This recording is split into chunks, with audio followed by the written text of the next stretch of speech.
Solar solar लावणार आणि सबसिडीही मिळवून देणार।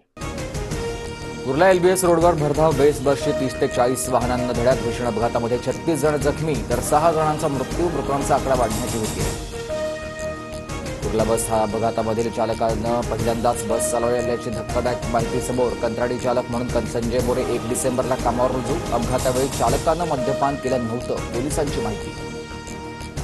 भीषण अपघातानंतर बस चालकाविरोधात स्थानिक नागरिकांचा रोष, चालक संजय मोरेला अटक, सदोष मनुष्यवधाचा गुन्हा दाखल। अपघातावेळी बसमध्ये 60 जण असल्याची पोलिसांची माहिती। 26 जखमींवर भाभा रुग्णालयात उपचार सुरू। जखमींमध्ये 3 पोलीस कर्मचाऱ्यांचाही समावेश। अपघातग्रस्त बस कुर्ला आगारात आणली, परिसरामध्ये सध्या तणावपूर्ण शांतता, खबरदारी घेत पोलिसांचा बंदोबस्त। पोलीस अपघातानंतर आज कुर्ला स्टेशन बाहेरील बस स्थानक बंद, कुठलाही अनुचित प्रकार घडू नये म्हणून खबरदारी। प्रवाशांचे हाल चालक किंवा रिक्षानं इच्छित स्थळी जावं लागणार। रुग्णांना जास्तीत जास्त मदत करण्याचा प्रयत्न, दोषींवर कारवाई करण्याच्या पोलिसांना सूचना। स्थानिक आमदार मंगेश कुडाळकर यांची कुर्ला बस अपघातावर प्रतिक्रिया। ईव्हीएम विरोधामधील मवियाच्या पराभूत उमेदवारांची दिल्लीमध्ये धाव, थोड्याच वेळात पवारांच्या निवासस्थानी बैठक। वकील अभिषेक मनु सिंघवीही उपस्थित राहणार।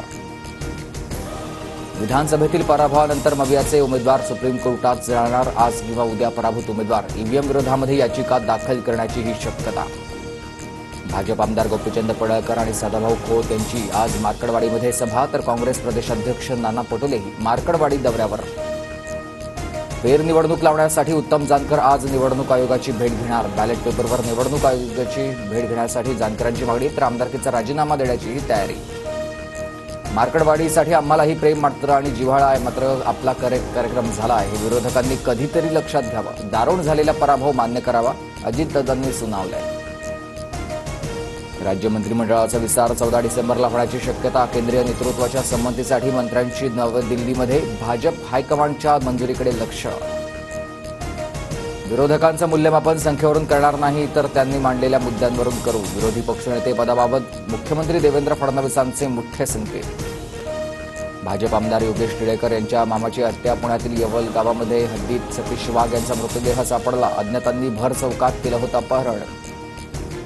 संसदेत एक देश एक निवडणुकीशी संबंधित विधेयक सादर होण्याची शक्यता। रामनाथ कोविंद समितीचा अहवाल केंद्र सरकारनं स्वीकारलाय। अर्ध्या नागपूर शहराचा पाणीपुरवठा आज बंद, पेन 4 एक्सप्रेस फीडरवर 20 तासांचं शटडाऊन। टँकरनंही पाणीपुरवठा होणार नसल्यानं मुबलक पाणीसाठा करण्याचं आवाहन। राज्यातील तापमानात 4 अंशांनी घट, थंडीत आणखी वाढ होण्याचा अंदाज। ठाण्यात डिसेंबरमधील नीचांकी 12 अंश सेल्सिअस तापमानाची नोंद। मुंबईतील सिद्धिविनायक मंदिराचे दर्शन 5 दिवस बंद राहणार। श्रींच्या मूर्तीला सिंदूरलेपन करण्यासाठी भाविकांना प्रत्यक्ष मूर्तीचं दर्शन घेता येणार नाही। सोलार सोलार लावणार आणि सबसिडीही मिळवून देणार।